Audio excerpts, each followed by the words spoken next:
자, 그리고요. 현지 시간으로 지난 7일 백악관에서는 미국과 일본의 정상회담이 열렸습니다. 근데요, 그 자리가 분위기가 아주 훈훈했다고 전해지고 있습니다. 영상 보시죠.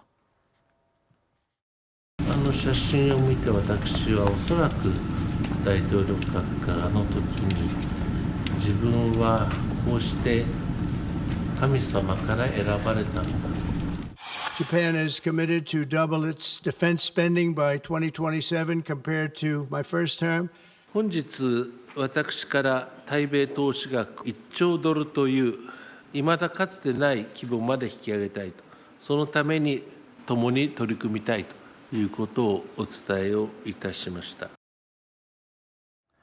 이번 미일 정상회담을 두고요. 이런 얘기가 나오고 있습니다. 이시바 총리가 아부의 기술을 아주 예술적으로 부려서 성공했다. 이런 평가까지 나오고 있습니다. 트럼프 대통령의 피격 사건을 두고 신의 선택을 받았다라는 말로 극찬을 하면서 치켜 세우고 트럼프 대통령을 기분 좋게 만드는 모습 때문에 그런 평가가 나오기도 했습니다. 그리고 금색을 좋아하는 트럼프 대통령의 취향을 반영해서 일본의 사무라이 투구를 금색으로 선물을 했다고 합니다. 자, 이시바 총리, 트럼프 대통령의 마음을 녹이는데 과연 성공을 했을까요? 성공한 것으로 지금 평가가 나오고 있습니다. 왜냐하면 이번 미일 정상회담에서 일본산 자동차 관세와 방위비 증액을 성공적으로 방어했다. 이렇게 평가가 나오고 있어요. 자, 방위비 그러면 우리도 똑같이 지금 이제 앞으로 당해야 되는 입장이잖아요. 그렇다면 우리도 뭔가 일본처럼 방위비를 좀 막을 수 있는 그런 벤치마킹을 해야 되는 게 아니냐 이런 분석이 나오더군요. 네.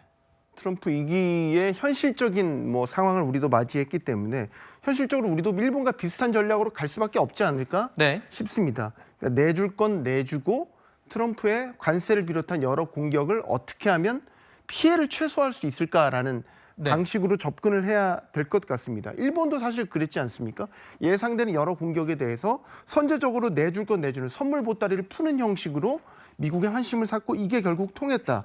그래서 지금 결과적으로 보면 일본이 현재 트럼프에 제시한 여러 당근책들을 보면 일본 입장에서는 손해 같지만 따지고 보면 큰 손해도 아니다라는 분석까지 나오고 있지 않습니까? 그러니까 우리도 예를 들어서 미국의 어떤 동맹 국가로서의 한국의 전략적 중요성을 강조를 하면서 안보와 경제 측면에서 얻어낼 수 있는 걸 얻어내야 되는데 예를 들면 이런 거죠. 지난 시간도 알아봤지만 지금 우리도 미국과의 교역에서 미국은 우리나라를 상대로 적자를 크게 보고 있지 않습니까? 그런데 예를 들면 이런 거지. 이게 단순한 적자가 아니라는 점을 강조를 해야 되는 거죠. 미국의 대미 직접 투자를 늘리는 과정에서 어쩔 수 없이 발생하는 적자, 이른바 투자 유발령 적자다. 이런 부분들을 우리 측 입장에서는 굉장히 강점을 해야 되고요. 또 우리가 미국에 도움을 줄 수 있는 부분, 예를 들어서 우리가 강점을 가진 반도체라든지 2차 전지, 또 트럼프 대통령이 직접 협력을 요청했던 조선 분야에서의 미국과의 협력 이런 부분들을 부각시키면서 최대한 우리가 양보를 끌어낼 수 있는 점을 끌어내야 될 것 같습니다. 네.